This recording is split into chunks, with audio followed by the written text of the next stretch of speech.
What's up, Internet? My name's Joe from the Ohio Hammer Network, and this is Joe Ohio Hammer.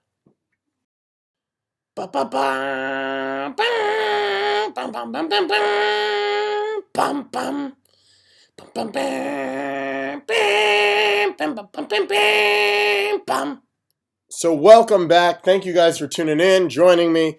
I'm back with round 2 from the Toledo Game Room 2,500 point tournament. There was only about 10 guys there, but it's local and an opportunity to throw some dice on my Saturday, so I'm going to seize that opportunity. I'm back with game 2 against another Beast Herds army against Neil Hamilton. What a great guy. Holy cannoli. This guy was hilarious to play against. Might have been one of my favorite opponents of all time. I definitely want another game against Neil if I get the opportunity. Anyway, so just a heads up, this video is going to be lacking in some things. I realized that as I was going through kind of looking at all the pictures that I apparently got a little bit more focused on playing the game than I did on taking pictures. So there's going to be some gaps in the game or in your information, I suppose, but what are you going to do? But either way, I'm going to do my best to piece everything together. So let's just go ahead and get started. So I'm going to go over my list as we go into the deployment phase. So first off, rolling up some spells. My Goblin Chief, Little Toadhead, he's the Goblin Chief with the Wizard Hood. He rolled up in the Lore of Light, which was, I was very excited to be using the Lore of Light in a Orc army. I got Time Warp, and then I got Blinding Speed. Time Warp gives me +1 attack, and then doubles my movement, since I'm blocking right there. And then Blinding Speed, +3 weapon skill, +3 initiative. That's just awesome for my big old block of Savage Orcs. That's just amazing. So I was really happy with those spells. And then Masta Gromfist rolled up some stuff or whatever, and I think I rolled a 5 in here, or I rolled the spell where you can't fly and you can't shoot, in addition to Monstrous Transformation. And I was like, as much as I am probably not going to use Monstrous Transformation this game, I'm definitely not going to use the other one. So I dropped the level 5 spell down to the Beast Within. So those are the spells I got. Swarm of Insects, Redwood Shaft, Monstrous Transformation, and the Beast Within. Basically just going to be looking to throw out some bolt thrower shots and some bees to see what kind of units I can whittle down. So on to kind of deployment as well as what he has. This scenario was the angled deployment. So there was, what was it, 18 inches between us? I don't know. Look it up in the rule book. It's exactly like it is on the rules. It might be 12, might be 18, something like that. But anyway, on the far left there, it's not a Blightfly, or whatever they're called now. That is actually a Jabberwock. P.S. I loved his army. It was a very colorful take on the Beast Herds, which is something that I haven't typically seen. So on the far left, he has a Jabberwock. Next to him is, what is it? I think it's just, that's a mongrel herd, right? Is that wrong? 1, 2, 3, 4, 5, 6. No, that's a unit of wild horns with paired weapons and throwing weapons. Next to that is 2 raiding chariots, and then next to that, that classical dragon ogre model is a Gortak. So we are familiar with those from round 1. Next to that is a unit of mongrels. That is the 30-man unit of mongrels that I think bunkers a caster or someone in there. Next to that, he has a unit of 2, what are they called now? Razor Tusk? Okay, it's still Razor Tusk. So a unit of 2 Razor Tusks. Then he has a big old unit of longhorns. Not a big old unit, 17 longhorns that have some dudes in there. I think it's his BSB. Yeah, definitely his BSB. You can clearly see it. And then that may be where his caster is as well. Yeah, his caster is on the left of that unit.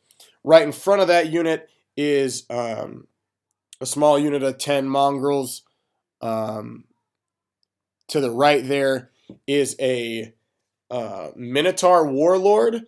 And this guy is kitted out. He's got the Great Horn Helm, the Dusk Stone, and the Divine Icon.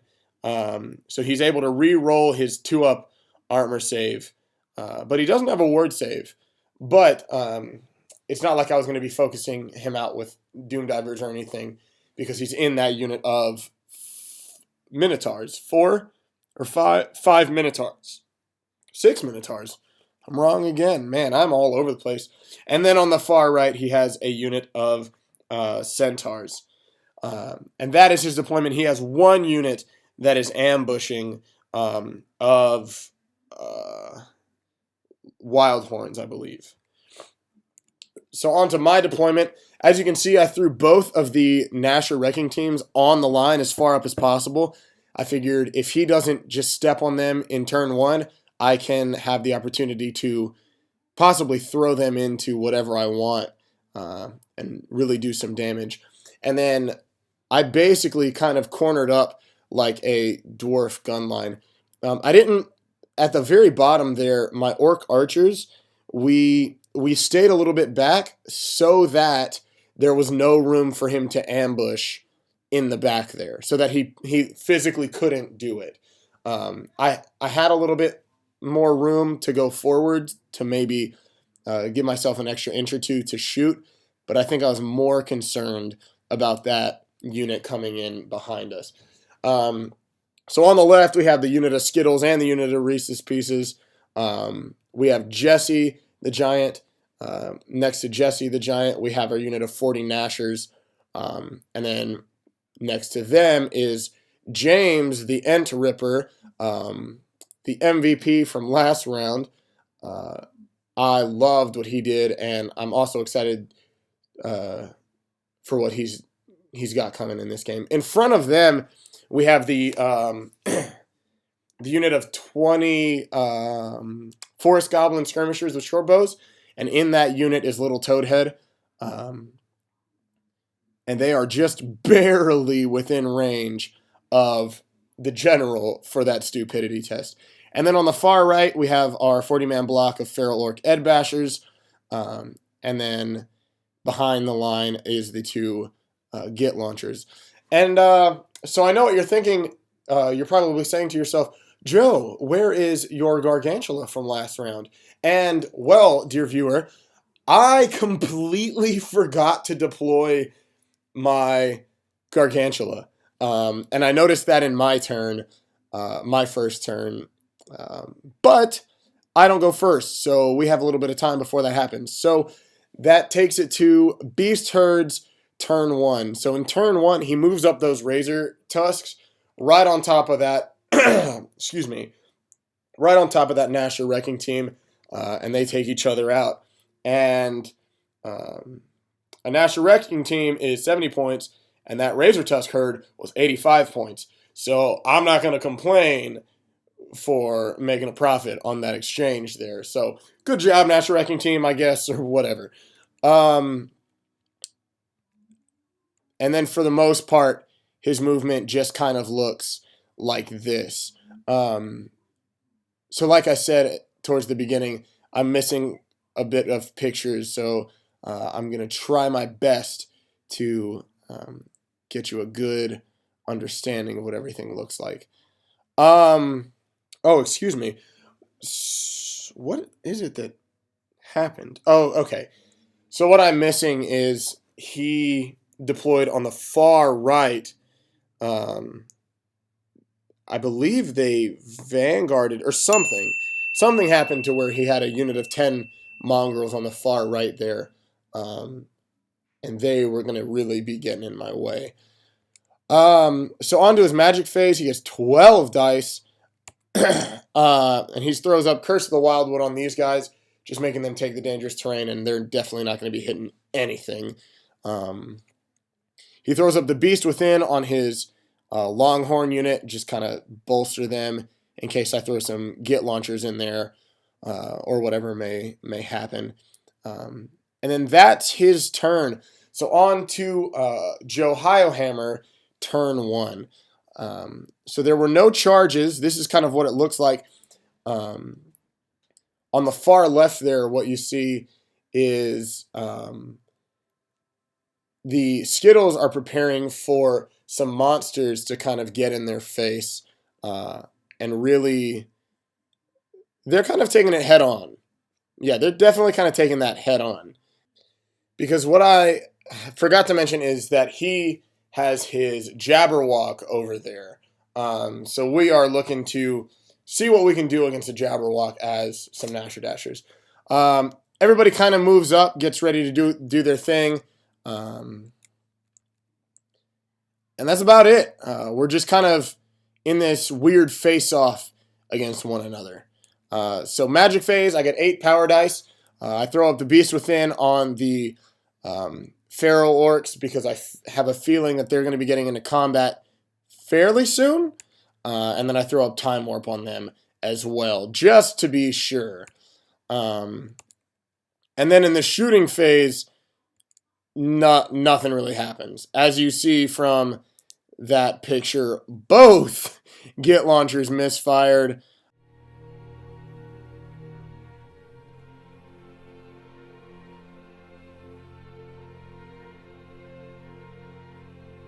So what are you going to do? You know, I mean, you can't trust goblins with anything. Oh, and then we decided to put the Gargantula right there. He was saying that I could deploy it wherever I wanted in the movement phase. And I was like, no, dude, there's no way. You've already taken your first turn. I have to put it behind my line. There's no way I'm going to allow myself to just react in that sort of manner. So I put it behind the line there. The fact that he even let me put it, he was such a nice guy about letting me put it back on the table anyway. So shooting phase, nothing really happened. And there's no combat, so that's Beast Herd's turn 2. So his Centaurs charge into my Giant. They make a long charge there, and there's nothing I can do about it because he's a Giant. He's immune to psychology, and he's not going anywhere. The unit of Wildhorns over here decide to step on the other Nasher wrecking team, and whoo, they survive it, but just barely. So that causes a panic test, and they start fleeing, and off they go. And then the Jabber Slythe, what's it called? Jabberwock. Excuse me. The Jabberwock decides to just get in our face. He doesn't charge. He just wants to be absolutely sure that combat will happen next round. I think he's thinking, like, if I don't charge, he can just charge into my Git Launcher that's down there. And I made the joke with him. I was like, well, I know you want the combat, but I'm just going to fly behind you also because I have fly movement now too. But no, that's not what I'm anyway. Yeah, anyway. So he puts the Jabberwock right in our face. He brings that Gortak around to kind of strengthen up that flank with the Jabberwock. And I'm thinking, I got to deal with this somehow or other. Other movement on the far right, he moves those mongrels into the blocking range of the Feral Orcs. So the Feral Orcs cannot get around them. And basically they have to charge them, which is going to really displace them. So I'm not liking what's happening over there. He moves the Doom Bull out of the unit because he knows that when I charge with the Feral Orcs, I'm going to overrun because I have to, being Frenzy. And then he will get an opportunity to charge my flank. So he's setting up some really great plays that is just really causing some issues for me. So he moves up the mongrels, the other unit of mongrels, right up into my face. I think to get some shots or just block some charges or something. And he just kind of moves everything else up as you see. And then additionally, he gets his unit of wild horns that were ambushing back in the rear of the table there behind our Reese's Pieces and Skittles units. So on a magic phase, he gets 10 power dice. He attempts to throw the beast within. I think that's the only spell that I cared about. He attempts to throw the beast within on the centaur unit. And I think he got it off with a pretty good roll. And I'm thinking, I can try and attempt to dispel this, but I want to dispel this. Like, I have to make this work. Because the centaurs are... they're naturally strength... or their toughness 4 and strength 4... and I don't know if that strength 4 is with the light lance, or if they're strength 4 base. Let's look that up real quick. They are strength 4 base, meaning that with the beast within, they're going to be getting a strength 6 attacks on my giant. So I decide to use my dispel scroll here, and he's like, "Really, it's just a giant." And I remember I tell him, I go, if things work out the way I want them to, you'll see why I use the dispel scroll. If they don't, I'll tell you why. But things did work out in our favor, so you guys will see that in a minute here. So I dispel that, and then I think with his mongrel herd, he shoots these forest goblins, kills a guy, whatever. And then I'm pretty sure his soothsayer has that bolt thrower weapon, and he does a wound to the giant. On to combat, he does 4 wounds. See, that's exactly what I'm talking about, man. If he would have got that spell off, that giant would have been dead. So then I get to attack back because I am a simul. No, I'm simul. So he does 4 wounds, and then I yell and ball. So I win by 2, and these guys are way displaced from any sort of BSB or general help. So they are rolling on a 5, and I don't have any pictures of it, but they end up failing, and they run, and they stop right in front of the Minotaurs in the back there. You can see the foot of the Minotaurs. So that's where they stop. They stop an inch away from the Minotaurs, and I choose not to pursue. I instead choose to turn and face the mongrels that are in the way of the feral orcs, and that's exactly why I dispelled it. So it's Johio Hammer turn 2, and I know that those mongrels have garbage leadership. So I charge the mongrels with the giant first, and he goes, "I absolutely understand why you did that now." So that terror check causes them to flee, and they flee just out of the way of the feral orcs. So what you see here in this picture is when I redirected, I had no other legal charge other than the centaurs, because I had to redirect with him first before I could charge anybody else. So he redirects and charges the centaurs that are already fleeing. So he ends up failing, James ends up failing, but huge use out of terror right there. And that frees the rest of my guys up to charge as well. So the Feral Orc Edbashers are charging into the Minotaurs, and they make it. And then down here, what you see is I charged with my giant into the other mongrel herd, and they either chose to flee, or they failed their terror test. I don't remember which, but they fled and stopped right in front of his unit there as well. And so I redirected with the giant into the deep block of wild horns, and then I also charged with the forest goblins just in case something failed, but they ended up failing their charge. And then additionally, I charged with the gargantula as well, but she failed to get in there. But that's a huge charge phase. I charged with 1, 2, 3, 4, 5 units on that side. And then over here, 6, 7 units down there. I figured That Gore-Tac's going to get in my grill. I may as well just try and see what I can do. I have impact. I'll have 4 strength 5 impact hits coming on to both of those monsters. Let's go ahead and charge in. So we make those charges there, and obviously they get in. It was a pretty short distance. I don't even know if I needed to roll. But we had a huge charge phase. So on to normal movement. I don't think anything that matters because we only have our archers left that haven't charged. So on to the magic phase. I get 5 power dice, and I throw up blinding speed on these guys, on the feral orcs, because I know they are in for some trouble. Like, they have got to make sure that they bring down this unit of minotaurs, because with the extra hand weapons, these minotaurs are going to be going before us, and I just can't have that. So I throw a blinding speed on those guys, and it goes off with a miscast.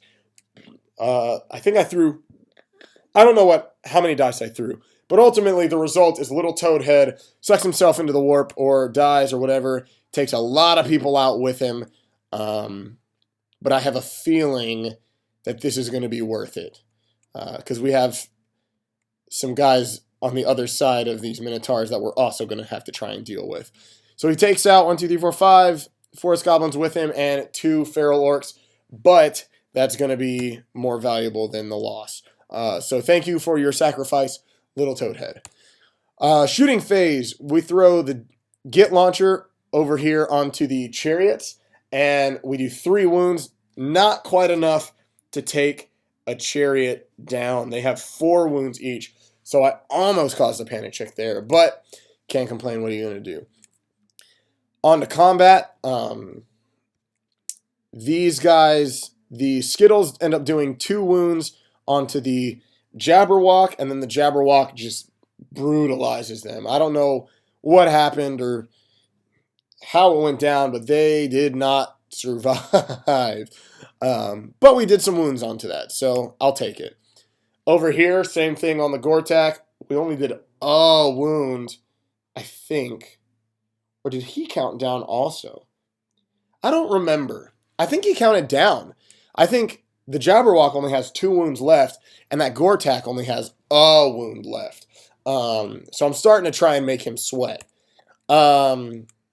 But obviously that Gore-Tac ends up just obliterating that unit once they get their impact hits and their strength 5s in. So we did some damage over there, and he has some very fragile monsters on the left flank at that point. On to the feral orc combat. I mean, we are just attacking at weapon skill 7, initiative 6. So we're hitting on 3s, and then we are wounding on 3s, and we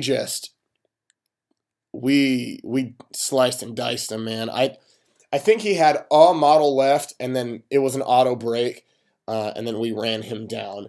So in the overrun, we had to call over the TO to get an exact ruling on this, and I don't know exactly what the ruling would be here, but it seemed as if both of these units were equal distance away. So in the overrun, I think what the ruling was is we hit them simultaneously, which means that we caught the mongrels, so we overran the mongrels and got their points. And then we also got in contact with the Minotaur Lord. That's what it was ruled. If you know what the ruling is there, feel free to leave that in the comments so that I can learn, because the more I learn, the better I am.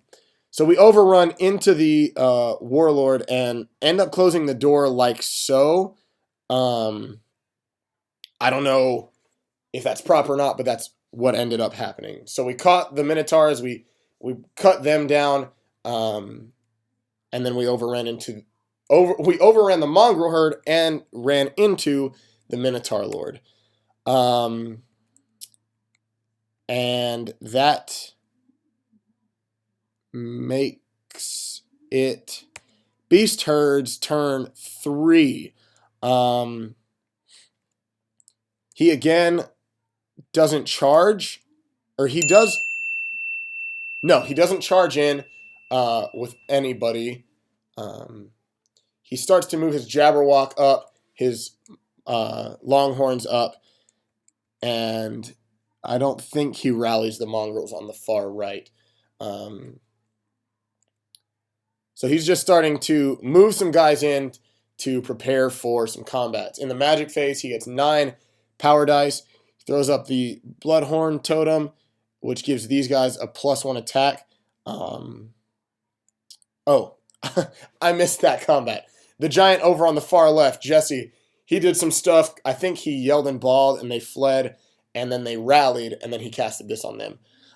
So they have +1 attack apiece. I was like, do I let this go? Do I not? I was like, it's only a total of like 4 attacks. I'll let that go. No problem. And then I think that's all of his magic phase. So on to the combat phase.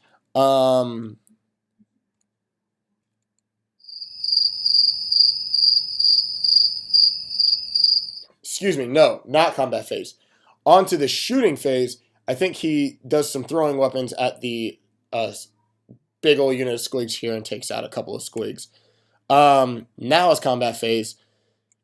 The Feral Orcs end up taking out that Doom Bull. I don't remember if we killed him or if he fled, because we had a charge, a heavy flank, so that's +2 more, so that's a total of 3. And then we had 2 rank, that's a 5, a banner 6. That's a static 6 that we're going in there. He doesn't have enough attacks to... He does have enough, but he would have to max out his attacks in order to even meet, like, tie us on combat res. So I don't know if we killed him or if we overran him, but he ends up breaking and then being frenzied. We had to overrun, and that takes us into the Centaur unit that he rallied last round. That's it for combat. Yeah, that was all for combat. So on to Joe Heilhammer, turn 3, I believe.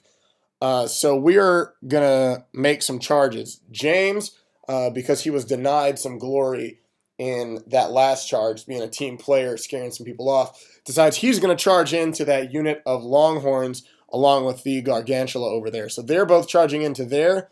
And then the Jesse on the far left decides he's going to recharge into that unit of Wildhorns. So the Gargantula decides to make it, and Jesse decides to make it, I think. But James fell short. I think I don't know what's going on with him, but he fails to make that charge. So the Gargantula is in combat.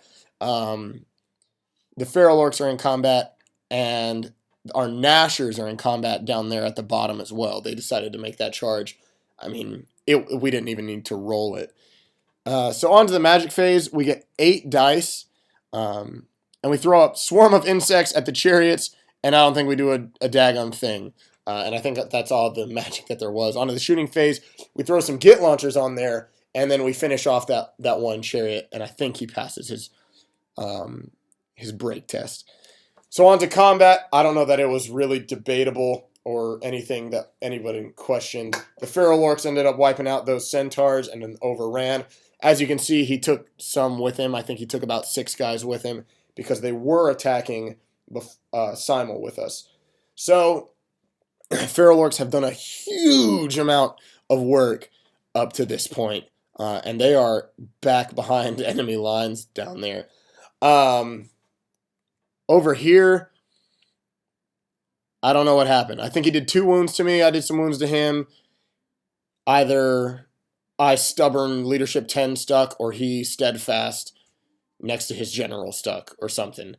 Down at the bottom in the combat, the Nashers just eat up some Wildhorns, man. The Wildhorns were an ish 4, so they were going Simul with us. But they didn't have anywhere near as many attacks as we were cranking out. So they ate them up and overran. And that terrible picture you see there is where they overran, real close to the table edge. Now, I'm missing a picture of the Gargantula combat, and I don't totally remember what happened. I think I tried to attack, and I did quite a bit, actually, from what I can see, but he's stuck. But he did 6 wounds to me, which is to be expected with those Longhorns at strength 5. So on to Beast Herd's turn 4. And there's not a whole lot of movement to happen. I'm missing pictures of it. Again, my apologies. I think he moves that Gore-Tack around, and that Jabber Walk gets into combat with the Git Launcher, if I remember correctly. So onto the Magic Phase. He rolls up 6 power dice, throws up the Beast Within on these guys. I don't remember if I tried to dispel it or I let it go, but that's something that we got to deal with. Maybe I figured the Gargantua only has 2 wounds on her left, so why bother? So that spell goes up. And then on to combat. Yeah. So on to combat. He brings down the Gargantula, but not before I took out his Gnarled Soothsayer. I took out that Soothsayer. I was like, all right, the Gargantula is going down this turn. She's got to take somebody with her. So we go ahead and take down the General, man. We threw everything we possibly could into that, and so we took down the General, and then they bring down the Gargantula. I think what we're missing down at the bottom is a combat with the Gore-Tack. I think the Gore-Tack charged into the flank of the Nashers. And no, I'm getting ahead of myself. My apologies. So on to Johio Hammer, turn 4, I believe. The Nashers reform into ranks because we know that Gore-Tack is headed our way. And if we can't do a wound, then that Gore-Tack's going to really eat us for breakfast, being only toughness 3. I don't know that anything happened in the Magic Phase. No, something did happen in the Magic Phase. What did? Beast Within? Oh, okay. So I throw up the Beast Within on the freaking Nashers, and I miscast the crap out of that bad boy. So I do quite a bit of damage to my archers, but I don't suck myself into the warp. I do remember that, I think. I don't suck myself into the warp. I think we throw the Redwood Shaft into this unit, and then we take a guy out. Or started shooting. I don't know. So at this point, I'm out of pictures. So the game's pretty wrapped up. I don't have any pictures of it, but I do know that I remember somehow or other we whittled down the Gore-Tack and the Jabberwock. Between our Git Launchers, our Archers, and our spells, we whittled them down. Again, my apologies, guys, for not having all of this real thorough. Like I have said before, I'm new to the battle reporting thing. I'm getting used to it. So we only have room to improve, right? But that ends up being the game, and it is a big old win for the Orcs and Goblins again. What exactly was the difference, the point difference? I got to look that up on WarScore real quick. So we end up having a win, and well, the MVP. But while I find the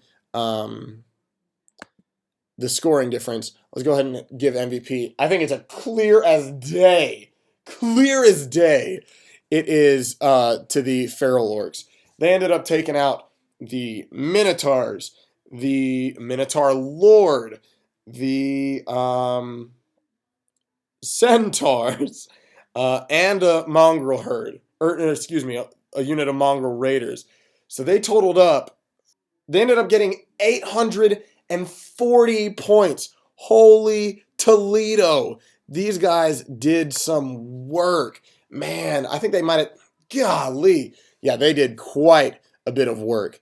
So very, very clear as day, MVP goes to the Feral Orc Ed Bashers. So the score ends up being after objective points. I don't remember what the objective and scenario points were, but the score ends up being a 19-9. So another big old win for the Orcs and Goblins. And I don't know where everyone else is sitting at this point, but I know with a 21 in the first round and a 19 here, in 2 rounds, I'm sitting on 40 points. So I got to be up there. I don't know if I'm first or if I'm second, but I know I'm sitting pretty up towards the top of the tables. So we are 2 wins in of the 3-rounder, and then the pairings come up for the next round, and I'm up against Nick Rodrigo from Detroit with his Dread Elves.